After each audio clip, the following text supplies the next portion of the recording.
Divorce is an unfortunate event in many married couples' lives, but it is a situation that few plan for, especially when it comes to the financial impact.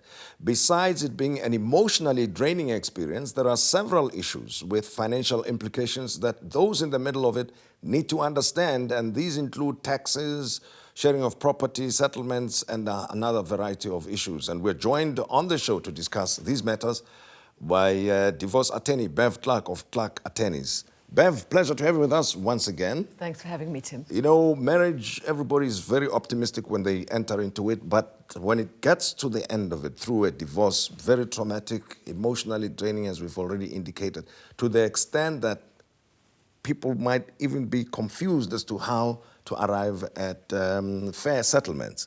And there would be other financial issues that one partner in the marriage may not have been aware of, right? What are the typical things that people always have issues with when they get to the end of their marriages through divorce?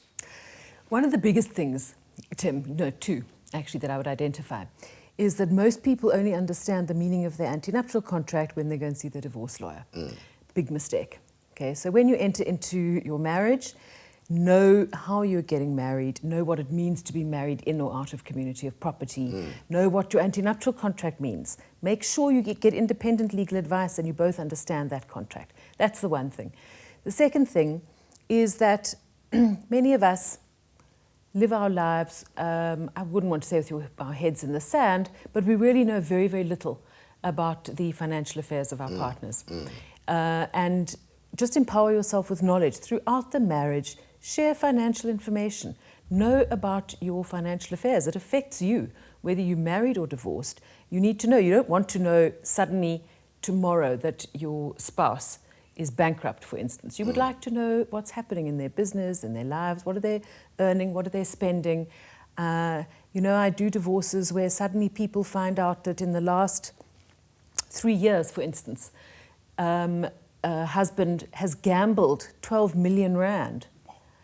Well, and here's a man who is going off to work in quite a high-powered job every day, and you're bringing up 2 little children at home, and you're just wondering why you're never getting ahead. And that is one of the reasons. Yes. So I just think don't allow yourself to be disempowered in a marriage relationship, and I say that for both parties. I want to take a step back, Bev, and we will talk about the specifics in a moment. I want to start with the marriage contract itself, right? Yeah. Because at the time of marriage, many people are all blissful and excited about the fact that they're getting together, right? And the paperwork, right, is ignored. And I know majority of people, generally speaking, especially in the black community, marry in community of property. Yes. Because to suggest otherwise comes across as you not being certain that this marriage is going to last forever. Yeah. But there are several marriage contracts to be considered. If you can just identify them and define them for me. Okay. So in South Africa, you can be married in community of property or out of community of property. Yes. If you're married in community of property, you have a single joint estate. Yes. Which is very nice, it's very romantic. It does acknowledge that marriage is a partnership, which I think is a good thing. But it means that you share all your liabilities as well as all your assets. Yes. That is potentially problematic, particularly if one of you is entrepreneurial, has your own business. You can't ever protect any assets. Everything is owned jointly, whether it be an asset or a liability. And neither of you can ever be sued on your own. Your joint estate will be sued. Right. So that's the problem. You can then be married out of community of property, but you can be married with accrual sharing or without. Okay. If you're married with accrual sharing, although you have your separate estates during the marriage, and you can sign contracts on your own, you can make decisions on your own, you can have your own liabilities, it is almost like a deferred community of property in that you still share everything that you've made during the marriage at the end of the marriage. A marriage ends by the death of either partner or by divorce. And divorce, as you'll know, is, it's very common. It's about 60% of marriages end in divorce. So there's no point in pretending that we don't have to plan for it. Okay. Well, we've got to swallow hard, right? Yeah. And accept it. Yeah, we may as well be grown up about it, yeah. And then we've got to be grown up about it. So it's got to be put out there. Yeah. Is that all right? Yeah. Because, as I said, when things start, nobody contemplates or anticipates that this might end in divorce, but facts speak for themselves. It's 60%, as you said, and you should know because you work in that environment. We now have got the baseline. So, and these contracts do have a say over how you split the estates and how you settle whatever financial situation. At the end of the marriage. That's right. Yes. Okay. Now, you've identified a few things earlier on. What is the most contested thing, financially speaking, in divorce settlements? Well, two things. The one is how you're going to share the assets, and hopefully there are more assets than liabilities. Yeah. And the second is maintenance. Yes. Is a spouse going to be entitled to maintenance? You're always entitled to maintenance for your children, and parents are liable to maintain their children until they are self-supporting. Yes. Okay, so that's not until they're 18, that's actually until they are self-supporting. So or reasonably should be self-supporting. Even if the child is 35 but not self-supporting, well, Sarah, it can happen. It can happen. Yeah. It depends how hard they've tried. Yes. Okay. Yeah. I mean, if they are lying around at home and playing on the PlayStation, yes, then no, maybe you don't have to support Yeah. them. But maybe just buy them upgrades of the whatever. Exactly. Get them new games. Software and new games. Exactly.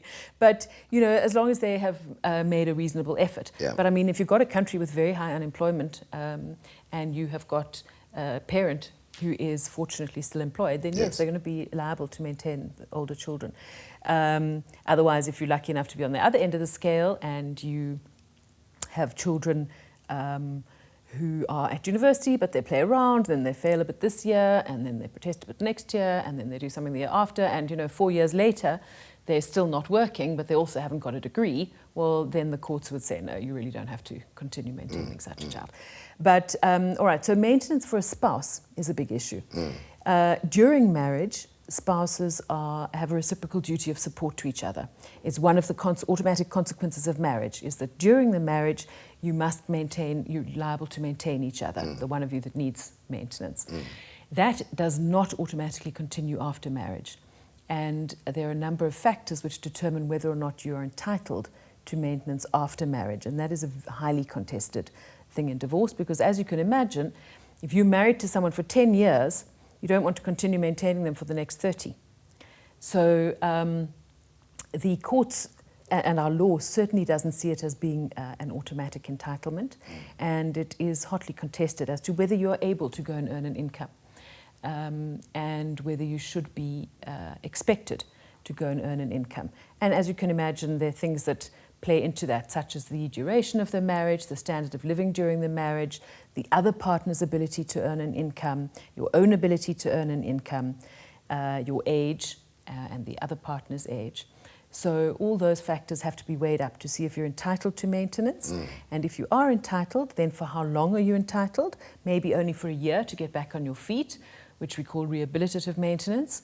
Or maybe if you are 58 years old and you haven't worked for 30 years, then you'll probably be entitled to maintenance for the rest of your life, even though that is a heavy burden for the other spouse. What happens with things like retirement funds and so forth? And you divorce, maybe you just reached that point. To what extent would a partner or a spouse be entitled to the retirement fund of another, the pension of the other? Tim, it's a critically important question that you ask there. Many people don't know that in order to have an entitlement to a payout from the other party's pension or retirement fund, it must be specifically mentioned in the divorce order or in the settlement agreement. And if it isn't, then it is not enforceable against the retirement fund. The Pension Fund Act in South Africa changed a few years ago so that a non-member spouse on divorce can actually access the member spouse's, their half of the member spouse's pension on divorce. You used to be able to access it only when the member retired. Now, that can often be the only capital available in a marriage.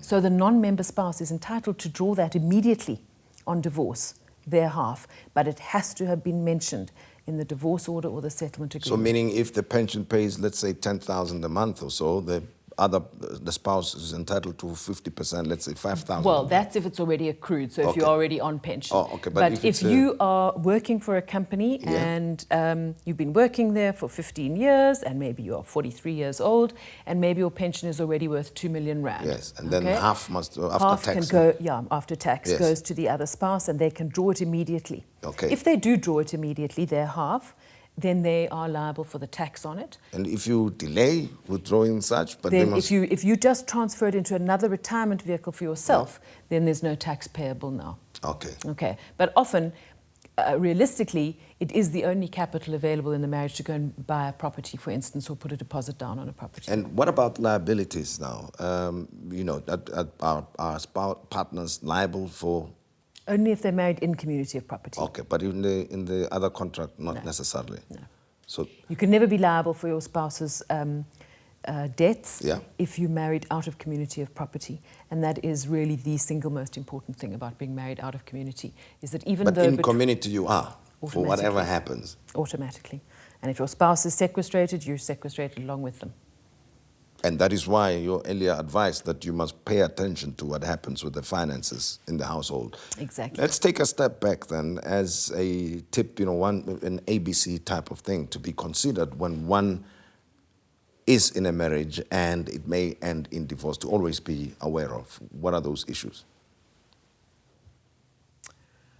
Well, If I recall, one of them you said, pay attention to the financial Yes. affairs of the I mean- estate, because it's marriage, but marriage is an estate at the same time, isn't it? Yeah. So be aware of that fact that it is an estate. know where the money is coming from, Yeah. how much is coming in, and how it's being spent. You are in an enormously advantageous position by the time you have to go and see a divorce attorney, which is often the worst day of a person's life. Yes. You're in a very different position if you can go there and say, these are our assets, these are our liabilities, this is our income, and this is our expenditure. Okay? So it's what you own, what you owe, what you earn, and what you spend. Those are the four most important things that you should know in any marriage when it comes to the finances. And you have to know if there are any trusts that are existing, for instance, which Absolutely. is where money gets hidden sometimes, right? Absolutely, yeah.